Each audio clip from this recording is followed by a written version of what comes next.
வணக்கம் எனது அருமை நண்பர்களே, நண்பிகளே. குறிப்பாக இப்போ தாவேக்கான்னு சொல்கிற கட்சி இருக்குல்ல, விஜய் சார் ஆரம்பிச்சிருக்காரு. அந்த கட்சியில் தன்னை இணைச்சிக்கிட்டோம்னு சொல்லி, அதில் இருக்கோம்னு சொல்லி ரொம்ப பெருசாக ஒரு சில குறிப்பு பேசுகிறாங்க. பொம்பளையில் பார்த்தோன்னா அப்படி தான் பேசுகிறாங்க, ஆம்பளையில் பார்த்தோன்னா அப்படி தான் பேசுகிறாங்க. விஜய் சார் வந்தால் அதை சாதிச்சுருவார், இதை சாதிச்சுவார், பூமியை ரெண்டாக பிளந்துவார், வானத்தை திருச்சுவார்னு சொல்கிறாங்க. எங்களுக்கு ஒன்றும் புரியலை. சரி, வரட்டும், மக்கள் ஓட்டு போடுங்க, வரட்டும், அதை பார்ப்போம், ஒரு பக்கம் இருக்கட்டும்.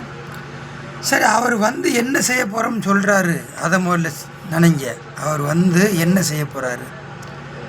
பல கோடியை சம்பாத்தியம் பண்ணிட்டாரு, ராஜா மாதிரி வாழ்ந்துட்டார், நல்லா சுகமாக இடத்தை அனுபவிச்சிட்டாரு. அவருக்கு காசும் தேவையில்லை, ஒன்றும் தேவையில்லை, உடம்பு ஒத்துழைக்காது, வயசாகிட்டு உடம்பு ஒத்துழைக்காது. அப்போ என்ன செய்யணும்?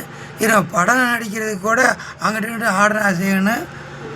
அப்போ அதுக்கு உடம்பு ஒத்துழைக்காது. கம்முன்னு ஒரு சேரில், முதலமைச்சர் சேரில் உட்காந்துக்கிட்டோம்னா அதை செய், இதை செய்யின்னு சொல்லி ஒரு அதிகாரத்தை பண்ணிக்கிட்டு ஒரு அடுத்தவங்களை ஏவிக்கிட்டு காலத்தை ஓட்டிடலாம்னு நினைக்காரு. இதுதான் உண்மை. ஐயா, நல்லது செய்கிறதுக்கு அரசியல் தேவையில்லை, நல்லது செய்கிறதுக்கு அரசியல் தேவையில்லை. காசு இருந்தால் போதும். அந்த காசு விஜய்கிட்ட இருக்குது. அந்த காசு வச்சு சூர்யா இருக்கார்ல, சூர்யா செய்கிறாரு, எத்தனையோ பிள்ளைகளை படிக்க வைக்காரு. அதே மாதிரி ராகவ லாரன்ஸு அவர் செய்கிறாரு. இப்படி டெஸ்ட் வச்சு நடத்தலாம், ஏழை இவங்களை படிக்க வைக்கலாம், தத்தெடுத்துக்கலாம், ஊரை தத்தெடுக்கலாம், கிராமத்தை தத்தெடுக்கலாம், ஒரு குடும்பத்தை தத்தெடுக்கலாம். ஏன்னா வருஷத்துக்கு இத்தனை பிள்ளைகளை நான் படிக்க வைக்க சொல்லி ஒரு உறுதிமொழி எடுத்து பண்ணலாம். எத்தனையோ காரியங்கள் இருக்குது. முதலமைச்சரைத்தான் நான் இருந்தால் செய்வேன் அப்படின்னு சொல்கிறது இது ஒரு விதமான ஈகோ, சுயநலம். முதலமைச்சரை என்னை வைங்க, நான் சொல்கிறேன், இன்னைக்கு என்னைய முதலமைச்சரை வைங்க, இந்த நாட்டை பொற்கால ஆட்சியாக மாற்றி காமிக்கிறேன்.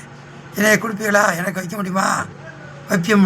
வைக்க முடியாது. ஏன்னா அதுக்கு நிறைய பின்புலங்கள் இருக்குது, நிறையா அனுபவங்கள் இருக்குது. ஏச்சுகளையும் பேச்சுகளையும் வாங்கணும், அதுக்காக நம்ம உழைச்சிருக்கணும், அதுக்காக பாடுபட்டுருக்கணும், அதுக்காக சிறை சென்றிருக்கணும். அந்த நோக்கத்திலேயே அரசியல் நடத்தணும். அதில் ஏச்சிருக்கும் பேச்சிருக்கும். ஏன்னா 50 வருஷம் போய் நீ பாட்டுக்குள்ள பல விஷயங்களை பண்ணி காசை சம்பாத்தியம் பண்ணி 100 ரூபா டிக்கெட்டை 1000 ரூபாய்க்கு 500 ரூபாய்க்கு, எங்களுக்கு தெரிய 5 ரூபாய்க்கு டிக்கெட் எடுத்திருக்கோம். தேட்டரில் 5 ரூபாய்க்கு டிக்கெட் எடுத்து தான் படம் பார்க்க போயிருக்கோம். எம்ஜிஆர் படம், ரஜினி சார் படம், குப்பத்து ராஜா படத்துக்கெல்லாம் 2 ரூபா டிக்கெட்டு, விவசாய படத்துக்கெல்லாம் 3 ரூபா டிக்கெட்டு.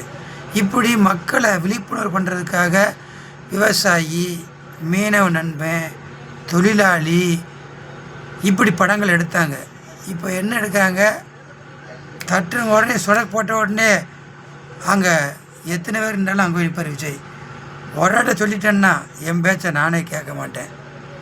அவர் பேச்சை அவர் கேட்காதவர் யார் பேச்சை கேட்பார்? முதல்ல சிந்திங்க. முதல்ல விஜயை எதிர்கட்சி தலைவராகவோ அல்லது ஒரு எம்எல்ஏவோ உருவாக்குங்க. அவர் சட்டசபையில் போய் பேசட்டும் மக்களுக்காக. அவர் என்ன பேசுகிறாருன்னு பார்ப்போம். ஒரு மீடியாவுக்கு கொடுத்தா பேச தெரியல, சினிமா வாசனை மாதிரி பேசுகிறாரு. மக்கள்கிட்ட எப்படி பேசணும் முதல்ல தெரியணும். அது இல்லை. முதல்ல அவரை ஓட்டு போட்டு ஒரு எம்எல்ஏ வாக்குங்க. அவர் போய் சட்டமன்றத்தில் எப்படி பேசுவார்னு பார்ப்போம். அதுக்கு மேலே அவரை முதலமைச்சர் கேண்டிடேட்னு சொல்லுங்கள். எல்லோரும் வரவேற்போம். நன்றி.